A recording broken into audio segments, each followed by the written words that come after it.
आओ पढ़े हिंदी में। आज हम पढ़ेंगे अलंकार के दो भेद, शब्दालंकार और अर्थालंकार। शब्दालंकार हम कर चुके हैं, आज हम अर्थालंकार करेंगे। अर्थालंकार में क्या है? अर्थ। जहाँ पर अर्थ के माध्यम से काव्य में चमत्कार पैदा किया जाता है, वहाँ अर्थालंकार कहलाता है। तो आज हम अर्थालंकार का पहला भेद करेंगे, उपमा अलंकार। उपमा अलंकार, जैसा कि नाम से स्पष्ट है, उपमा अलंकार में हम उपमा देते हैं। किसी सामान्य वस्तु को या व्यक्ति को उसी गुण में समान किसी प्रसिद्ध व्यक्ति या वस्तु की उपमा दी जाती है। देखिए, उपमा शब्द का अर्थ क्या है? उपमा का अर्थ है तुलना। उपमा का अर्थ है तुलना। जब किसी वस्तु या व्यक्ति की तुलना उसी गुण में समान किसी प्रसिद्ध व्यक्ति या वस्तु से की जाए, वहाँ उपमा अलंकार होता है। उदाहरण के जरिए समझेंगे। निर्मल तेरा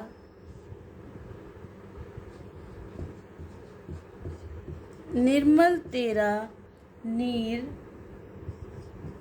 अमृत सम उत्तम है। देखिए, तेरा नीर यानी तेरा जल, नीर यानी जल, निर्मल पवित्र, तेरा पवित्र जल अमृत के समान उत्तम है। अमृत सम यानी अमृत के समान, जल को अमृत की उपमा दी गई है, यानी अमृत का सम्मान दिया गया। उपमा देना, किसी को सम्मान देना, तो जल को यहाँ अमृत की उपमा दी गई है। अमृत सम यानी समान, इस शब्द से आप देख सकते हैं यहाँ अमृत को अमृत की उपमा दी गई है, तो यहाँ पर है उपमा अलंकार। और उदाहरण देखते हैं। पीपर पात सरिस मंडोला। पीपर पात सरिस मंडोला, देखिए इसका अर्थ देखते हैं। पीपल के पत्ते के समान मन डोल रहा है, यानी मन के डोलने को पीपल के पत्ते की उपमा दी गई है कि जैसे पीपल का पत्ता हवा में इधर उधर डोल रहा होता है, मस्ती करता है, तो मन भी पीपल के पत्ते के समान डोल रहा है। तो यहाँ पर उपमा अलंकार है, मन को पीपल के पत्ते की उपमा दी गई है। और उदाहरण देखिए। नील गगन सा शांत हृदय था सो रहा।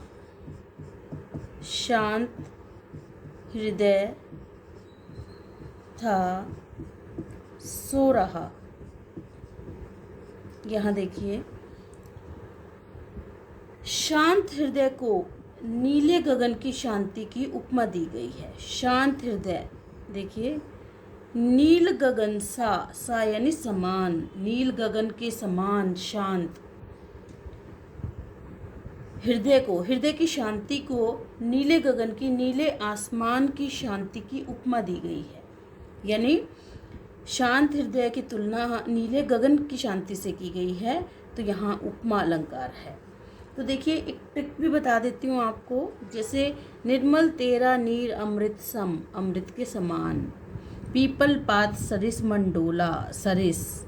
नील गगन सा शांत हृदय सो रहा, गगन सा, यहाँ पर सी, सा, सम आदि शब्द आते हैं जिनसे आप आसानी से पहचान सकते हैं कि यहाँ पर उपमा अलंकार है।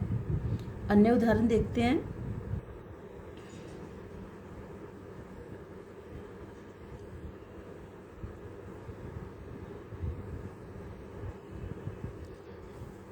हाय फूल सी कोमल बच्ची, हाय फूल सी कोमल बच्ची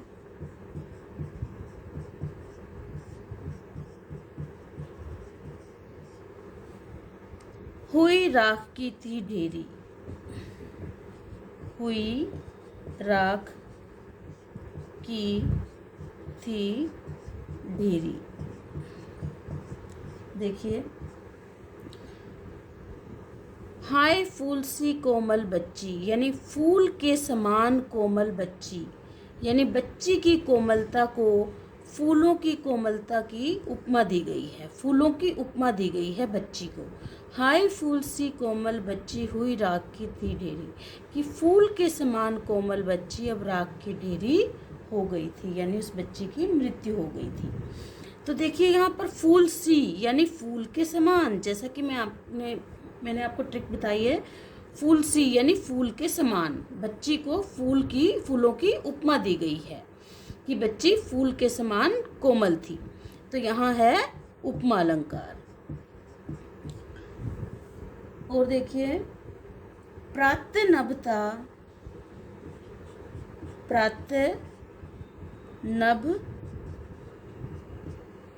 था बहुत नीला शंख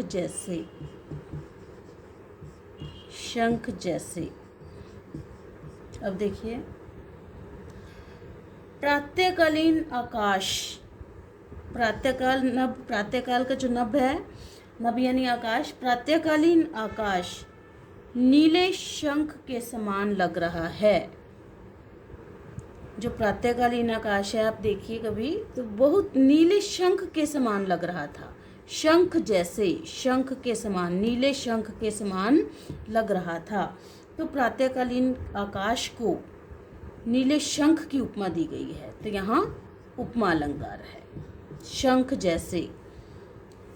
अब देखिए और उदाहरण देखते हैं। चांद सा सुंदर मुख, चांद सा सुंदर मुख।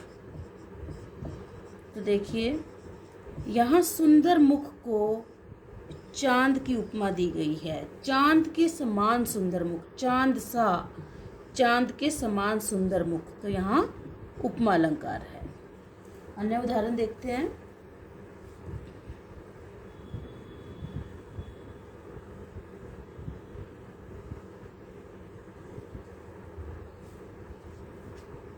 नदियां जिनकी यश धारा सी, नदियां जिनकी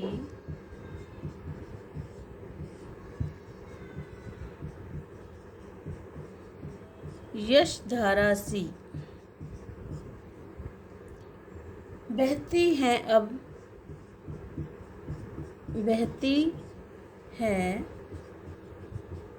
अब निशिवासर।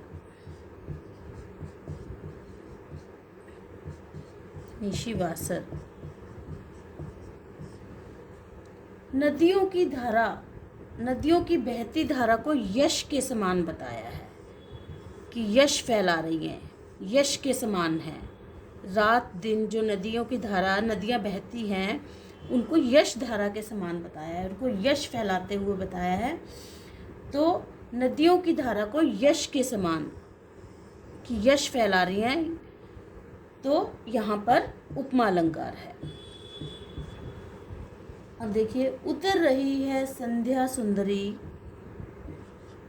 उतर रही है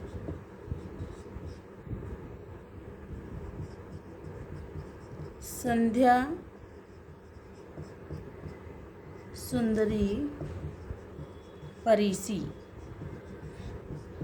देखिए कि संध्या जो सायंकालीन समय है, वो सुंदर परी के समान है। सुंदर परी की उपमा दी गई है सायंकालीन समय। अब देखिए, तब बहता समय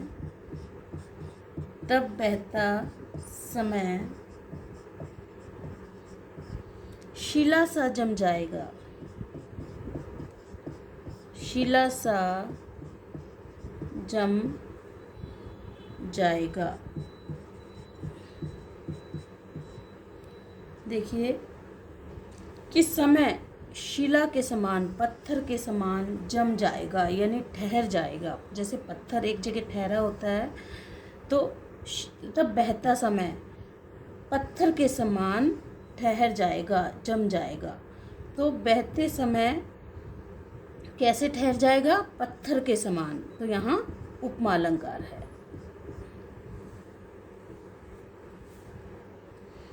तो कैसा लगा आपको वीडियो बच्चों? इसको ध्यान से देखें और लिख लिख कर प्रैक्टिस करें। अगर एक बार में ना समझ आए तो वीडियो दोबारा देखें। ओके बेटा, आपका दिन शुभ हो।